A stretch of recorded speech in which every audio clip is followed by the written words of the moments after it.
Welcome back to Deal Junkies. I'm Gabe Johansson. We have a very special episode for you today. You're not going to believe it, but there's 6 people in one. Actually, there's 7 of us in a room. There's a bodyguard in here because we have some very special guests today.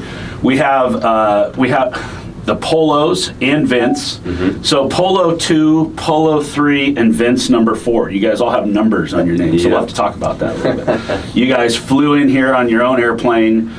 First guests we've ever had that have done that. Thanks for being on the show with us today. Thanks for having us. Big inspiration to me. We also have a special co-host today, Mark Gallegos, and Mike Nuss is here He's too. no longer special. This is his 3rd time being here.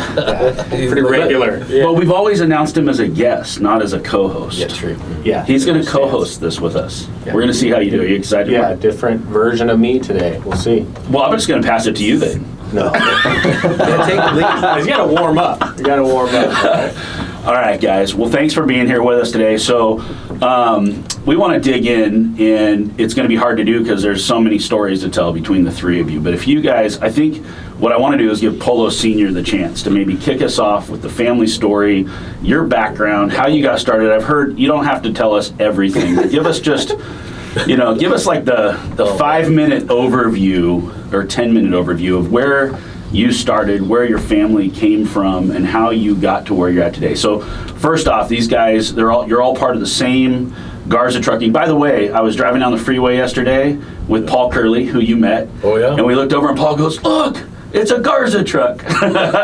So we saw one of your trucks right up here outside of Salem.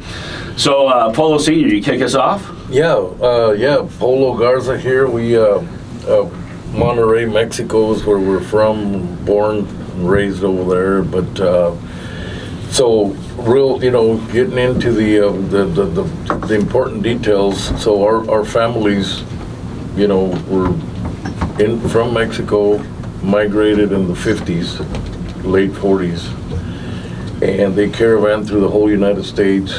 My grandparents and my mom being a little girl, my dad, and they did a lot of states, Florida, Michigan, Oklahoma, Texas, all over. They did grapes in California, and then for some reason, somehow they ended up in Union Gap, Washington, up there in Hera, and then they went Kittitas, Moses Lake. Then they ended up in... Were they working in agriculture? They were doing hops and sugar beets. Okay. That's when the sugar beets were big in Washington, back in U&I Sugar deal. Okay. And anyway, and then, just working the fields, and then I was raised, I was a water boy and taking the water jug up and down the rows, and very, very long days, hot, sunny days, and just, it's a miracle we're alive anyway, because it seemed like a lot of physical abuse back in the day, and that's the only thing, there was to do, and some way, somehow they found out that Washington was booming, or was gonna boom, and they switched gears and loaded up the wagons and came up to Washington, and we've been there since the early 50s, man, so yeah, we saw the way they struggled, we used to live in barracks or in the back of a flatbed, 1-axle dually trucks and with a tarp over it, and then seeing that, it says, we were just thrilled and happy to just go out there and live the adventure and make the best of it. And so then later on, my dad gets married, my mom, and they started, buying trucks and doing seasonal work and working in the fields also, and like tractor work, plowing, disking, planting crops. And then when the harvest came, they'd switch gears and drive. My mom used to drive a 53 Chevy, two trannies, 2 sticks, and then my dad bought a newer one, a 67 Chevy, and then I grew up watching them do that. So then my dad was really cool because he would let me work on his trucks at age 8, 9, 10 years old. I was doing spark plugs and points and distributors and changing spark plug wires and all that stuff. And then, so pretty soon, you create this really cool vibe where you think you know everything and you think you're not scared to work on cars and trucks and everything, and that's the way. Then he decided to sell everything, go back to Mexico with a bulldozer business 9 months into that, he had an accident and passed away and left us 7 kids. I'm the oldest of 7. How old were you when that happened? 14 years old. And so at that point, it was a lot of stuff going through my mind. Like, we've been a, Christian family. We're like the Mexican Mennonites, Mexican Hutterites, where we were like work, family, and church. Mm-hmm. Those are the 3 things that pretty much ran our lives. And there was enough of us that could hang out together that we didn't need to go do crazy things, drugs and alcohol and all that. We just, we early at age 10, I was already a drummer going out on tours with bands that were guys that were older than me, and they'd just grab me and say, you can play drums for us this weekend. And so we grabbed onto the music deal. Was music part of your family? It's part of our family. Who brought that, mom or dad? No, my uncle. Uncle, okay. My mom's brother he made his own guitar at age 14 or 15, and then he got us into the music deal. And it's a long story, but it's kind of a bloodline thing where you can sing pretty good. You should hear Vince sing. Yeah, he'll blow your mind. He looks like a singer. He might start He's like the Mexican Bruno Mars or something. Oh my God. And, he plays bass. Polo plays like Stevie Ray Vaughan. He plays lead guitar, and every single one of us has a crazy story about music. So yeah, we at that point, I didn't know what to do. The economy was terrible in Mexico. From 76, when my dad passed away, to 1980, we couldn't hardly see straight anymore. We were very, very financially broke.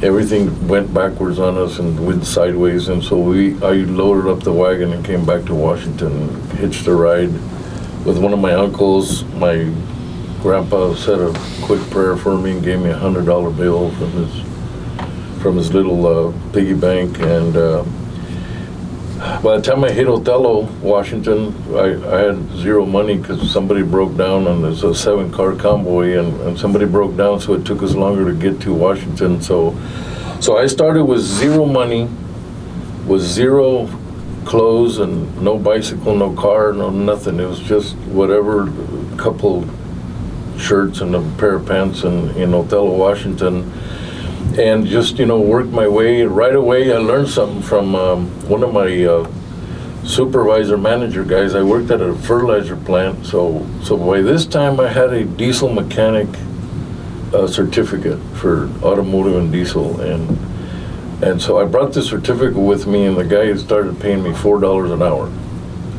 in 1981, and that's my first job there in Othello. And the guy's like, I says, hey, this is not fair. I had a meeting with him about a week or two later. I said, hey, how can the truck drivers be making more than a certified diesel mechanic? And he says, these guys take fertilizer to the field, and they're making $4.15, and I'm making $4. Something's not right here. And so I wanted at least $4.50, And then right away, it's weird because I dropped out of school, and I didn't get a lot of education. I dropped out of 8th grade or something, but then I went to tech school, and you just give the guys some money, and they give you the diesel certificate, and that type Is of that how that works? Give him some money. In Monterrey, just take them out for tacos, and with guacamole on the side and stuff, and then he says, hey, where do I sign? And he signed my certificate. But I was really good, though. I was just doing diesel trucks and everything, and bulldozers at a very young age. But anyway, the guy says, hey, you gotta understand something. I'm just a supervisor manager of this company. I do not have authority to give you a raise. If you want to get ahead in life, you either start your own business or you work for a boss that knows exactly who you are and that appreciates your job. Mm-hmm. But when you got 20 guys linked in between you and the boss, then nobody knows who you are. Wow, that changed my life. So you got to be at the top or be close to the top? Yes. You got to be the head boss's right-hand man, so he knows exactly what you're doing for the company, or you be the boss man. Mm-hmm. Bam, next thing you know, I quit that job and I started driving trucks for a percentage, 25%. faster you go, the more money you make. Now it's not about give me a raise. You just make your own raise. You hit the ground hard every morning, 4 o'clock in the morning till midnight, and I made a lot of money doing that. Pretty soon I was farming, and this guy picked me up, and I pretty soon he made me the manager of the farm, and then I went from 30,000 a year to 40, 50, 60. The 10th year I worked for the same farmer, excellent guy. We're still best friends. You know Tom Sobrak. Yeah, Tom. Tom Sobrak. The last year, from 88 to 98, 10 years in a row without missing a single day. The last year I made over $1 million working for Tom, and between the trucking, the farming, the wages, the farm bonus, the whole deal combined, was a lot of money. And so after that, Tom come up to me and says, "Hey, Polo," he says, "we need to talk." He says, "You got a lot going on. I need to let you go." He says, "Yeah, I think I can't be holding you back." He says, "You have some big wings, and I need to let you fly on your own." And I'm like freaking out, right? Me and Tom are best friends. He trusts me with his life, his farm, his family, his everything. And all of a sudden he says, "I got to let you go." And so those are the big jumps when you get to the life, changing experience where you're just like on a cliff, and then somebody just, and you better start flying, man, or else you're gonna sink fast. And so I had a couple of semis, and I remember knocking on doors and working for Eckenberg Hay and those guys, and man, on a good day I'd make $400 with a truck, and then pretty soon I thought, hey, I gotta expand, so I start knocking on doors and doing, Central Premix, Old Castle, big guys, Western Materials. We're hauling to Home Depots, to all the Lowe's, to the Pro Bills, to all the lumber companies. Pretty soon I'm hauling from all the lumber mills in the Northwest, and then another truck and another semi and another one. And by the time you knew it, we went from $1 million a year to $3 million. And then I had four girls and a boy. This is my baby right here. Polo 3. Polo number 3. But we call him Junior. And so we there was only so much we could do, Gabe. This is a big, cool little item that we need to talk about is, you can only do so much by yourself. Yeah. And, I was dispatching, driving, mechanicking, everything. Everything you can do at a shop, body and paint, welding, fabricating, everything. And so, dispatching, all that. And then, man, we got up to 3 million. I'm like, man, this is getting pretty good. But that was it. We pumped. And my wife was running the books. Mm-hmm. And I was out there, 24/7, just grinding. And then Polo leaves me to go to Belmont University in Nashville. And I'm like, I'm devastated and I'm freaking out because he's my right-hand man at the shop. And he's already learning, through this process. 2014, 2013, he's already riding the truck with me, driving down Lookout Pass and 4th of July Pass, and over there in La Grande, and coming down that mountain there and everything. And Jake breaks 105.5, and so he already knows all that stuff. He knows how to fix trucks, he knows how to drive it, how to load and unload, how to get everything. And then I'm teaching them, we got dry erase markers going on the windshields, and we're doing story problems that fill up the whole side window and the front windshield, and we're just doing percentages and profit margins and all this stuff. And he's about 14 or 15. So she had a boardroom on wheels. Yeah. And then he had a guitar in the sleeper that hooks up in the little cigarette lighter with a little amp. So we're teaching him music, and I'm teaching him everything, because I'm thinking if I die like my dad died all of a sudden, then I gotta get something going here. Anyway, he comes back from college and says, "Dad, I got offered a job, 100,000 starting wages, and I think I'm gonna stay," and I'm, more devastated. And then all of a sudden, a few months later, he called me. He says, "Hey, I'm coming back home." He says, "I want to be with my cousins. I want to be with my family, with my own." He grew up just like me with all the family. There's a huge, on my dad's side is 1,550 people. My mom's like 700 people. So there's a lot of relatives that are close, pretty tight together.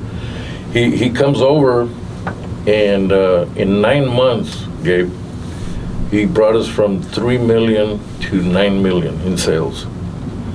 He hired Vince. They've been talking. They've been FaceTiming for all hours of the day, the night, till 3 or 4 in the morning. And Vince has this huge vibe in his body that he knows. They would always hang out at the shop when they were little. Mm-hmm. They would always talk about that they were going to be rich. Mm-hmm. And I don't know exactly what conversations they were having, but they must have hit their head somewhere. And They were watching you, Polo. They fell off the go-kart. Yeah. They fell off the go-kart and hit their head somewhere. But they were always talking big stuff. So to give our listeners a frame of reference here, you're Oasis Freight Transport. You guys, you're the founder. You guys run this. Polo Jr. now CEO of this company. Yes. How many trucks are you guys running? So we're a freight brokerage. We only have a small amount of trucks, 4 or 5 trucks, but we're more the middleman, logistics party. So we move about 500 to 600 loads a week through other trucking companies. Okay. Yeah. Somewhere around 3,000 to 4,000 that are signed up, like in our file, that are insured, and all that. So you're brokering loads to 4,000 drivers or 4,000 Trucks. operators that have owner-operators. a total of 4,000 trucks. But that wasn't always the case, right? You guys had at one point Yeah. a big fleet. At one point, I had 14 trucks, and then I had a few guys, friends from town that would, I would give them loads because there was a lot of extra loads in our company. And so, then Polo starts dispatching, and Vince was helping, and then they brought Vince's dad, and then another guy, and another guy. Were you brokering loads prior to Junior coming in? Or were you just running your own trucks at that time? Illegally, or just kind of like just friends type deal. Hey, you want a load? I got loads. If you want to help me. Subcontractor type stuff. Subcontracting, and then they would pull out and say, hey, I got to go do potatoes, and then they'd come back 6 months later like that. Kind of a off and on deal, and that worked out okay. I mean, it didn't matter, but then when Polo comes in, he's building this relationship with money. With his life is like he's starting to like money, and he's doing lemonade stands when he's little, and he's doing lawns, and he's jailbreaking iPhones or whatever, and he's selling guitars on the internet, and doing little videos and stuff, and making $200-300 every time he bought and sold a Fender guitar or whatever. And then by the time, then he's working for me at the shop for $15 an hour. I was way overpaying him, but he was, I was hoping that it would pay off someday.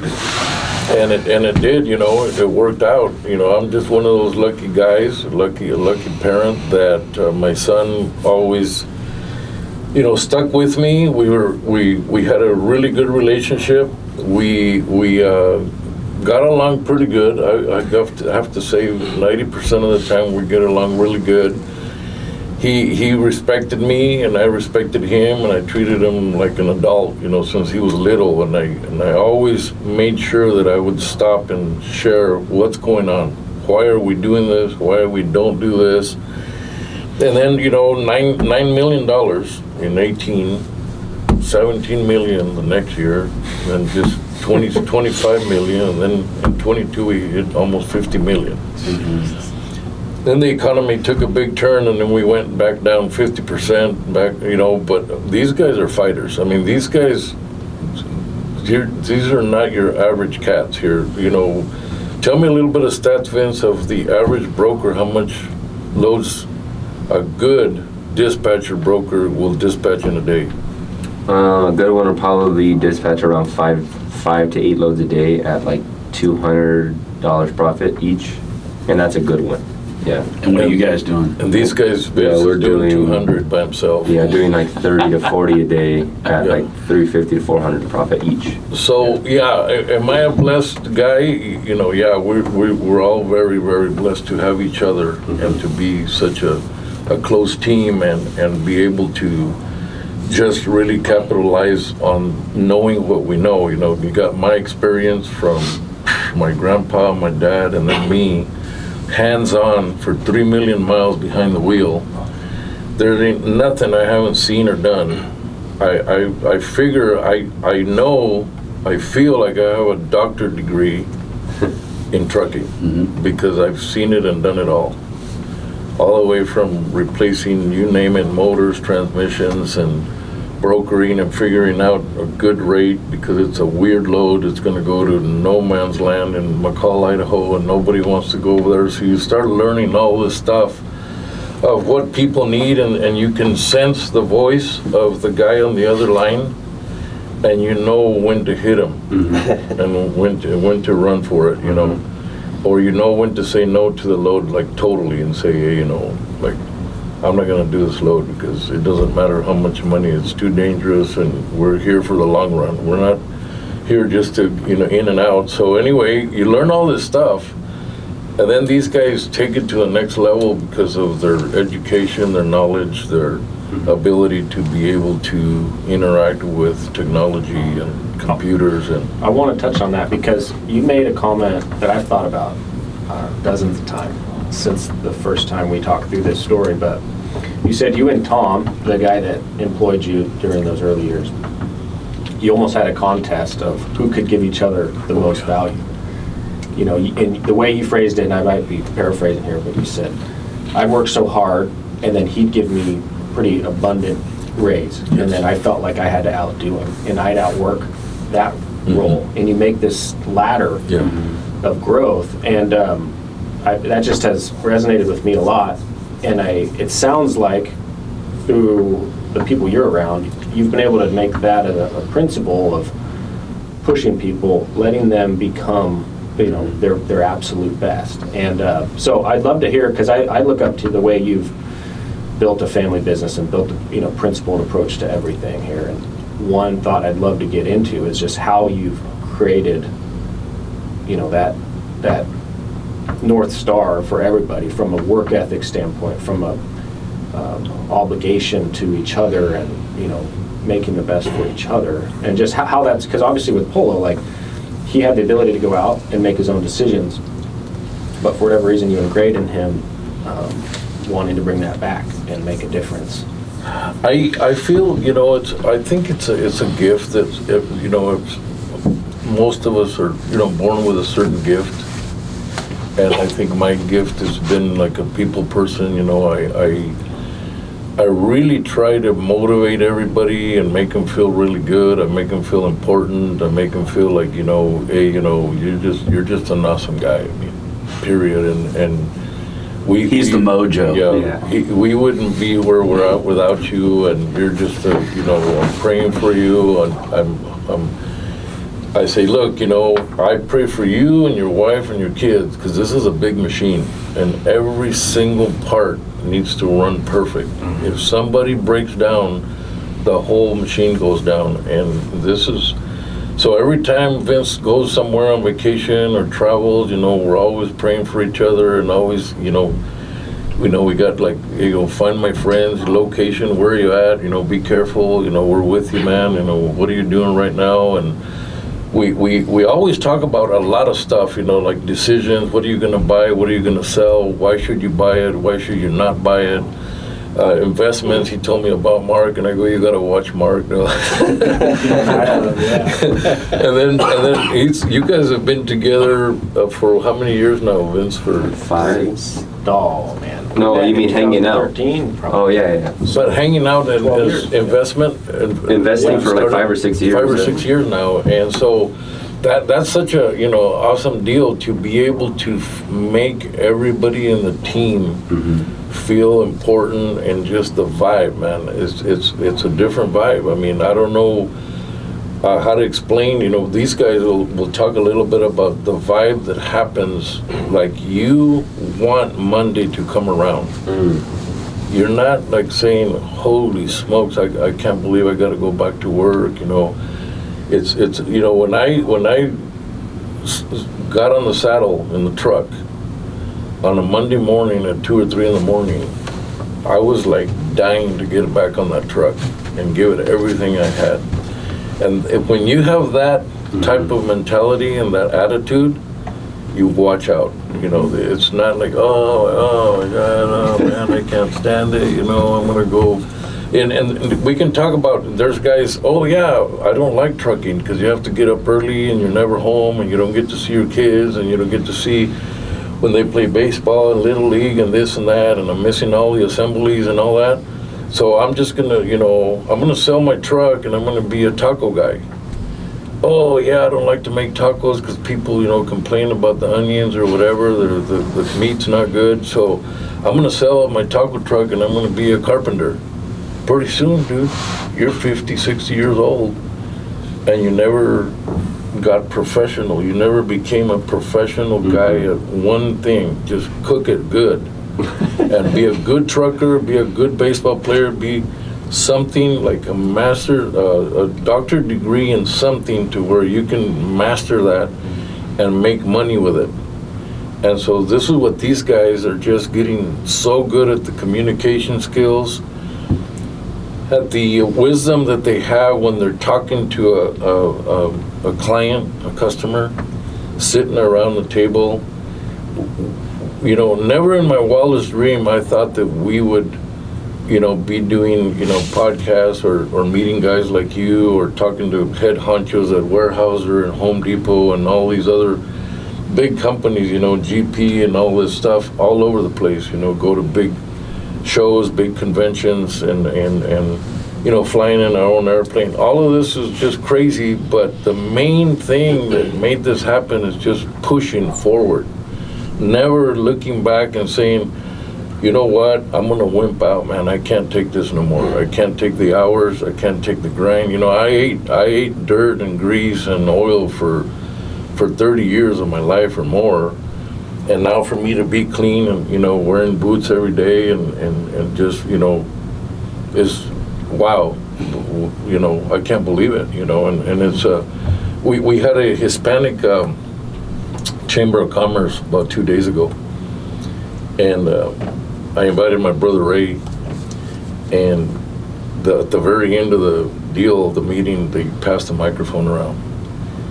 And holy smokes, man, there was 120 Hispanics there, all business guys in Tri-Cities, and we were at the end table. And so my brother Ray grabs the mic and he starts just going for it, man. And just, God has opened doors for the Hispanic community, blah, blah, blah. And God is great if you, keep your head on straight and you keep focused and let God be part of your family, God's going to bless you. And then he gave me the microphone. At the end of the show, the deal, we had all these people lined up and inviting us to do podcasts. And this one guy says, I got a radio station, you guys need to come and tell your story. The principal of the school district in Pasco invited us to go speak to the 12th graders, 11th graders, and Numerica Bank invited us to go speak to their whole committee in the Numerica Bank in Tri-City. It's an awesome thing, man, that they see and they feel this genuine thing happening where, it's just a very realistic lifestyle where, you can just produce and grow. And of course, we're small compared to other guys that are just huge. But we really rejoice in what we have been able to accomplish, even without the education and just starting from from nothing, from one truck. I bought my first truck worth $5,000, and then my son, I gotta say this, he was the first in all our 4 generations or 5 to go to the Peterbilt dealer and get 3 or 4 brand new trucks with a plastic on the seat for $225,000 each. Most I ever paid for one of my Peterbilts was $60,000. And so yeah, the steps of the ladder have been so great, Gabe, and it's just our goals are not done. You know, they say, Polo, when are you going to retire? Well, in a way, I retired in 2018, but in the other way, I haven't, because I still want to be there for these guys. I want to motivate them every day and push them and just to be the best they can be. I want to be able to communicate and talk to them face to face and really get what they feel, you know, and be part of their dream. And it's just been an awesome experience. It's a very inspiring story. Mm-hmm. The way you started it, I hear like brute force. Like, I mean, you guys were just, it was survival mode. Yes. Like, we have to find a way to make it. And then you say the boys. I want to hear from Junior here for a second. So Dad says that you're money driven. Like, you started being interested in money. What was that all about? Like, did you feel like you grew up with, you didn't have what you wanted, or you were driven to take it to another level, or what inspired you to jump in and take this to the next level?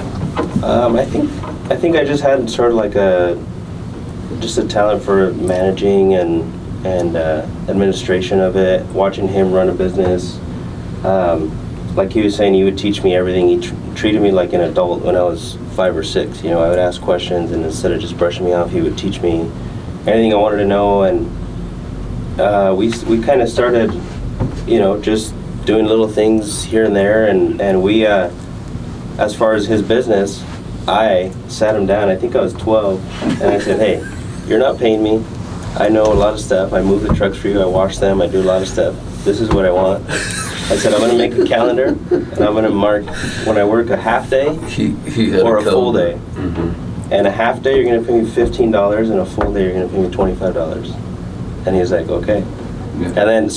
And then, but, you know, a lot of kids wouldn't do that because they're not even thinking about that. And then a lot of parents would be like, I don't need to pay you. You're 12 or you're 13. Well, most kids probably wouldn't help to begin with. Yeah. I mean, I kind of didn't have a choice at first. But once that came into the mix, then I had a little bit of an. You know, child labor is legal if you're family. Yeah. Some parents, Gabe, don't believe in paying your kids. They think they're in a way that they're going to basically maybe ruin their lives and say, well, now every time you flush the toilet, you're going to charge me. If you shut the lights off in the living room, you're going to say, give me $1. And that's not the case, man. You just, you start making them feel important and responsible. And with him, he sat me down and he said, hey, I need some money. And I'm like, yeah, man. And pretty soon, I think at age 14 or 15, somewhere in there, in high school years, he already had, 15, 20,000 in the bank. And then he just kept on a roll with the guitars and all this and that, and it just took off. Yeah, so I did that. Then I moved up to the $13 an hour, $12 an hour, and then I said, hey, I think I'm worth 15 now. And then I think it stopped at 15. And then I would sell guitars and do some other stuff, and I saved up like $18,000 when I graduated high school. What did you think you're going to do with $18,000? Oh, you bought a truck. Well, I didn't know, but then I bought a truck that summer. So you didn't have the end goal in mind as you were saving this money? You just knew you were going to need money for something? Yeah. I mean, that's bizarre. Yeah. I mean, most kids would be like, oh, I got to get a PlayStation or something. Yeah. We kind of knew, like, hey, I'm going to be, like, I want to be wealthy one day. I don't know what it is. I was really turned off to trucking in general because of the lifestyle. It's a good way to make a living, but it's hard. And it's, and so I kind of knew, like, that's always going to be there as an option. But, that's not my first goal. But then, what else can you buy with $18,000 that can make you money that we're in, So I bought a truck because he can help me run it. I went to college. The truck would run. I would pay all the maintenance bills. He would give me loads and take a percentage. And I was making, like, I think $50,000 a year off of that truck. One truck? Yeah. And I paid for my own college with that and paid for all my expenses in college. And he didn't have to pay for, for anything. I thought when you said you bought a truck, you bought, like, a truck to impress girls. No, you bought a semi truck. Yeah. A semi truck, yeah. Yeah. You're not a normal person. And yeah, He's creating passive income while he's Yeah, heading off to yeah. college. 2,000 miles away. Yeah. Did you depreciate that truck and take a tax write-off? Yeah, oh, yeah. But I was gonna mention first, my mom gave me Rich Dad Poor Dad when I was like 14. And I read that. I already kind of knew all of that a little bit, but once you read it and it gets laid out for you, then it's like, okay, this is the clear goal. You know, you want to be a business owner. And Was there a clear milestone in your path of, you knew you wanted something more and it was floating around, but somewhere along the line where did anything turn in your head where you're like, I'm gonna get serious about things? Was that college? Was that like early, or did you have a moment of that? so I didn't know what field I wanted to go into. Like, I thought, I'm gonna go to college. The truck's just helping me passive income right now, and I'm gonna figure out what I want to do. You know, maybe go into some, white collar business stuff or whatever. I graduated college in Nashville, Tennessee. Got engaged, and then I got my real estate license because I always liked real estate. They never really got into it too much. They were starting to a little bit. No one in our family, like, they had their personal homes and then maybe they had to shop for their business, but no one really had investments until, when did you guys buy those? You bought them later, like 2017. Yeah. So I got my real estate license in Nashville, and I was working for him, mobile, helping him dispatch for like $35,000 a year salary. And then I had my truck running with him, making another 70 or so. And then I'm getting married, real estate license, help my wife get her license. And then both of us together on the side, open houses on the weekends, just kind of grinding. We were making an extra 70, 80, 100,000, just kind of with no guidance on the real estate end. And then I would Uber too, every spare second. Like, my mindset at that point was, like, I have a little bit of time. My expenses are, let's say, $3,000 a month, freshly married. Well, I can Uber on the weekends in Nashville and make $3,000 a month just on my off time, and then everything else is for investment. But you still have your truck running. Yeah. Yeah. I was making $150,000 a year and Ubering with no bills. Just because What are you doing with all that extra money? Just saving?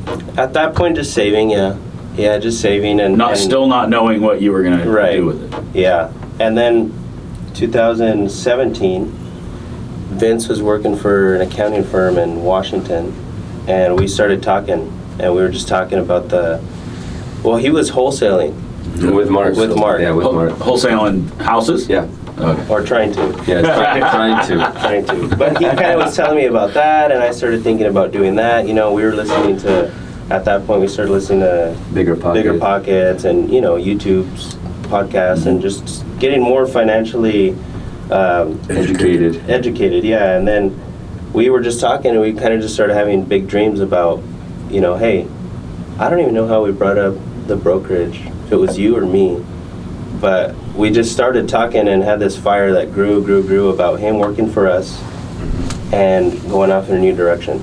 We had a bunch of top-notch customers in the Northwest, but he was only, doing so much of those customers. So there was just so much potential left on the table. I was pushing about 25 loads a week, max, A day. Well, A day, I'm sorry. No, Yes. no, a week. yeah, you were doing like 100 loads a week with your trucks and with everything.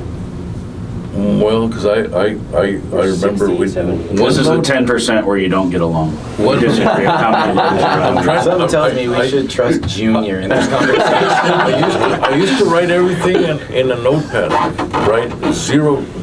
We did computer Yeah. for accounting, but everything, spreadsheet, everything was written down. Every load, every truck, whoever, from where to where, on a piece of paper. And I would do it in my little grid, boom, boom, boom. And I think I had like 10 or 12 trucks, so 12 loads a day times 5. Okay, 60. We'll meet in the middle. 50 to 60 loads. Well, I know it was about 3 million gross sales. And these guys now 3.2 are or so. pushed it over to over 500, average loads a week. So yeah, I mean, we were 10X'd kind of it. both freshly married, and our wives were mad because we'd be on the phone all night. Oh, for All night. months. And just dreaming, just talking, and we both have that fire. And what are we gonna do? How are we gonna basically get rich? Like, what do we do? Mm-hmm. And then we kind of planted that idea of him working for us. I visited Washington. I was still in Nashville at the time. I visited, and I had to tell him, "Hey, let's have a meeting with Vince." He's like, "What are we meeting with Vince times. for?" And cousins. So do you mean Vince working for you as in us, or? Yeah. I actually heard that as you going to Polo Sr. saying you should work for us, Vince. And No. Vince working for Oasis. Yeah, Oasis. At the time, he had nothing to do with our business. He was an account. He has a master's in accounting, so it was like that was his field. Yeah. Or was supposed to be. But yeah, we started talking about that. We convinced him to hire him. Convinced Polo Sr. to hire, Vince. And Here, I gotta throw this in. So Vince has never, ever drove a truck. Never. And in my brain, I thought, I get it, he's got the fire and he wants to work, but he doesn't understand anything about the field of trucking. Yeah. So how can he help the owner operator or the driver if he's never done it himself? That might have been a benefit. And he in what do you say in the difference with Polo was he knew He grew up in it. brake. Yeah. He knew shifting, he knew loading and strapping and everything. Well, Vince proved us wrong because once he grabbed the horns, he just took off, and he still has never shifted an 18 speed or come down lookout pass or nothing loaded, and he does very well with. He just ran with it and just proved us that you don't have to be a truck driver to be an excellent dispatcher. Yeah. Yeah. the crazy part for us was that we had no framework for this brokerage. I mean, he had done a little bit of it on the side, but we had no, it wasn't like, hey, you're going to come on as an additional sales guy. We can teach you what to do. We know how to make money. We had nothing. We were just like, we have ideas of how we can maybe make money. YouTube. Yeah, just YouTube, and we had some customers going, and we had, but no framework like we have now. Yeah. Well, Vince quits his accounting job, salary position, with how much in the bank? Like 4,000, 5,000. With a new duplex and a new baby. And we this is what we told him. We said, was it 60,000 or 1,000 a week? 50, no, same match, 52. Oh, 52,000, $1,000 a week, and you got 3 months to produce something. After that, if you produce, you're going to go full commission, and then if you're not making anything, you're not going to make anything. Zero salary. Zero. So he was sweating. He cut out the 52-inch baseball bat, and he was hitting home runs. You tell him the square footage of your office. It was a closet. It was a bifold door closet. He would literally he would stick himself in there, full focus. It was probably like a 6x8. 6x3. So what year was that? 2018. 2017 going into 2018. Yeah, and I've been watching this whole thing from a distance. Yeah. So Vince and I met in 2013. He was like the little brother that I had to babysit. Yep, all the time. All the time. We joke because I picked these guys up from the airport today, and I had my 5-year-old's car seat in the back, and everyone's like, "Where's Vince gonna sit?" And it was clear that he's sitting in that car seat. But we took it out. So Vince has evolved so much, and I've always heard about you guys from just every conversation. It leads to just the family and how everything's going as a core.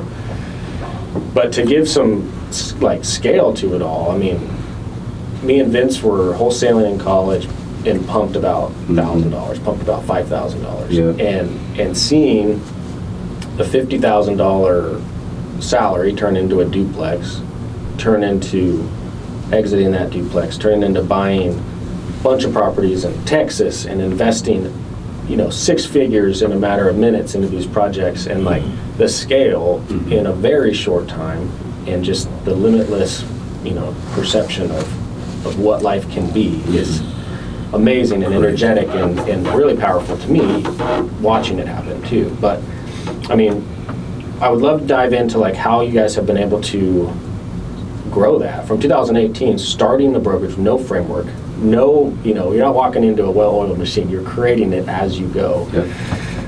I would love to hear more. I mean, just outside looking in, Vince has this like amazing workforce, different country, like letting these guys build this business to the level that it's at. Maybe just give us some context to where it is now, the staffing that's involved in each division of how things operate, just to give some idea. Tell us, Vince, how you went from 5 loads to 200 loads a day. That takes some sophistication, some structure. Yeah, so I kind of go back to the beginning.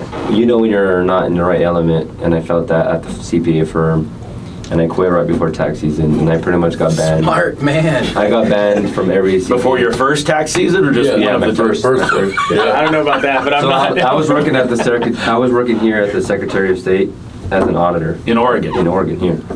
I was the youngest hire ever at 19, something like that. Worked there for about 9 months to a year. What were you auditing? Auditing nonprofits type of thing, or Okay. profits that were taking government money, doing testing, doing kind of stuff like that. And then found out we're having a kid. Me and my wife, Vincey, my son. So we moved back home. And then I started working at the CPA from there. Didn't really like it, but it was a job. You gotta do what you gotta do. And then that's when I said, hey, Polo, we're made for more than this. I'm made for more than this. When you're just in the wrong place. And I was like, I have skills. I need to do something with it. Just, I'm worthless. I'm surprised it took you all the way graduating with a master's degree and going to work for somebody to realize you were in the wrong place. Yeah. So the numbers must have excited you up to a certain point. Yeah. Well, the thing is that the unknown is pretty cool. Yeah. In my opinion, the unknown is limitless. So I kind of did it right though. I had my W-2 job. That's how I got the duplex. Mm-hmm. I got a FHA, 3.5 down, house hack. That rent was $900, moved it up to $1,250 immediately. My payment was $1,600. I was living on $400 a month. Perfect setup, cheap. I'm gonna start a new career. Just had a baby. I'm sitting okay. Got my salary matched. Okay, and then by month 2, it was just going berserk. So what happened is they had built the relationships with these big customers in Washington, Oregon, Idaho. Well, those customers also have a bunch of plants all over Texas, California, Las Vegas, Kentucky, East Coast, right? And in my mind, that's what I was tasked to do, is reach out to all these other locations, not really kind of deal with, not to cover what they're already doing, but to go out and do new territory. The floodgates is just completely open. Way more new territory. Way than more. we realized. Yeah. And so by the second month, I was doing, 80 to 100 loads, just going like 50 to 100. I mean, I don't even remember. It was just by myself. I could not keep up. Thing is, we had like no system. We had nothing. We're making rate confirmations on some tailwind system. I was making the rate confirmations, sending it to them, getting no updates because I didn't have any time, all by myself. It was just kind of going crazy. And so I convinced them to let me go on commission by month 2. And I started making around $3,000 to $4,000 a week. So I quadrupled my income in 2 months. Quadrupled. And I was just like... Just by opening new markets. Just by opening up new markets. And I wasn't even like established yet. Polo did a really good job training me. We were on FaceTime at 5 in the morning every day from 5 p.m. at night. 12 hours a day, straight up. Nothing like... Never hang up the FaceTime. Never hang up. Don't get up for lunch. No, we didn't get up for lunch, no breakfast. We were just eating and booking and calling. And I had a little notepad I was writing down. 5 a.m. to 5. No, straight up. You want a better sandwich Thank God right we had there. wives. Our wives would bring us Food. and Yeah. Slip it. Just Slip yeah, it we're an hour, slowly. here you Yeah. go, and run away. But you know what? Now that I look back, those are the most exciting moments. Kind of like that growing and growing. Startup. Yeah, that startup energy. It was just me and Polo. Now we have teams, we have people, we have processes, blah blah blah. And it's obviously like the grind is not as hard as it was, and I miss that. But you got to grow and develop and that sort of thing. And so 4 months later, my dad came on. He started being his own agent. He got his own kind of set of customers. They had a bunch of customers that they kind of got like maybe a little lost over time that we wanted to rekindle. And that's kind of what my dad did, and he did a really good job. And he kind of maybe did some other markets in Texas because I got overwhelmed. We were really overwhelmed. Really, really overwhelmed. And Polo was like, oh my God, I think I need to move back to Washington, So that was January 2018 was when he started. Mm-hmm. So you're still in Nashville. I'm in Nashville. I didn't realize that. earlier that, like a month or two before that, I think I mentioned to my wife, hey, we should think about moving back to Washington. She thought about it. And then around March, when that started going crazy, I was like, okay, it looks like this can be pretty big. We got to go over there, and I got to be there to manage this because we're hiring more people. So we moved in like May of 2018. Bought a house. Yeah, and by that time we were already on track to do 9. So we were. Yeah, no, it was the talk of the it was the talk of the deal. The family and Deal Polo was just, oh my God, I don't know what's going on. The thing is, Gabe, that okay, so let's just a little example. You know, when you get saved and Jesus comes into your life, you want to share it with everybody. Mm-hmm. You cannot shut up. You can't keep your mouth shut. You look at the sun and everything's a brand new day, and you look at over there and the flowers are beautiful, and your wife's beautiful, your kids are beautiful. You're just a new person. When this started happening, it just blew my socks completely off. Mm-hmm. And I was talking to the wall. And I'm saying, how in the world can Vince and Polo be making $25,000 a week each? Mm-hmm. How did this happen? And then my wife goes and buys a $2 million house on top of Badger. Now I got this big old pool in my backyard, a 1 acre with wrought iron fence all around it. Like, dude, this is what you see on TV of the Congress guys and guys in that are running the United States, how they live, and they got the black Escalade, and they got the black truck, and the airplane, and the helicopter, and the hangars, and this. So pretty soon it's like, hey, Polo, you got 5 minutes? And I'm like, what? And he says, well, I want to go work for you. You guys are like all over the state of Washington. Like everywhere the conversation is Oasis. Everybody wants to know what's going on with Oasis. And then, of course, it says, are you guys doing funny stuff? Yeah, oh yeah. I had random people coming up to me, why did your uncle say this and this? And I would just reject everything, right? Just because, you want to try to be low-key, lay low. But, like, it was a new person every day. Hey, I talked to you. Can you give me a job? What are you guys doing? Blah, blah, blah. It was wild. It was just insane. And now, Vince has, how many assistants now? I have 8. 8 assistants. Altogether, the Oasis, from me and my wife, 2 people, I think there's like 32 people now total in the whole deal that are involved in the everyday grind of Oasis. Yeah. And so, we're generating around $1 million a week, and me and my wife used to do, 200,000 or 300,000 a year. When we started, 100,000 and 200, and then topped out at 3 million a year of gross sales. And man, 3 million, and then because I fixed my own trucks and I dispatched, and it kept it kind of low key for not a lot of overhead. I remember sitting down at the end of the year, we were profiting 30 to 40% profit. 40 cents on the dollar out of 3 million. That's a lot of cash. And then they just kept buying more equipment, and then I bought 5 brand new houses in Othello, plus my house, and then the shop, and then forklifts and more stuff and more tools, and to make the job easier. And then it just took off, and then we started buying mini storages, and then investments in Tri-Cities. But I always wanted him to get out of owning trucks. Yeah. So he had around that time like 12 trucks or so, and a bunch of trailers. 50. I had 50 trailers total. A whole operation, and we saw where the brokerage is going, where you don't have to own anything. Yeah. I was going to ask you that because you spent $18,000 on your first truck. It was making you $50,000 a year.